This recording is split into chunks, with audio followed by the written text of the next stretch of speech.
Peygamberimiz aleyhissalatu vesselam aydıptır, zenanalar aydıptır bir vakt. Ay Müslüman zenanalar deyiptir. Tesbih sanağında barmağınızdan hayırlanın deyiptir. Subhanallah, Subhanallah, Subhanallah, Subhanallah. Elhamdülillah, Elhamdülillah, Elhamdülillah, Elhamdülillah, Elhamdülillah.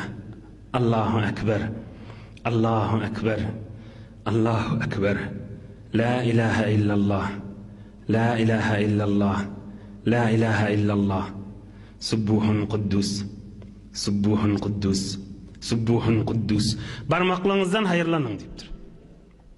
Fe innehunne mes'ulatun mustantakat. Barmaklardan da sorulacak deyiptir. Barmaklar da kepilecek kıyamet gününe deyiptir. El bilin, günah edildi mi, sevap edildi mi sorulacak deyiptir. Tesbih sanağınızda barmaklardan da hayırlanın deyiptir.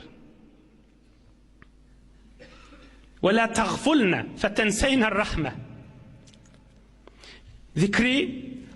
Zikri tesbih sanımani yaddan çıkaramam deyiptir.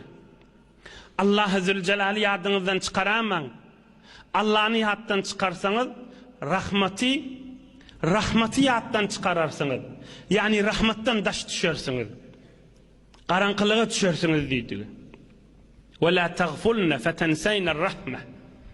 Allah'ını yaddan çıkarman, tesbih sanımani yaddan çıkarman, Hudayın rahmetinden daşa düşersiniz.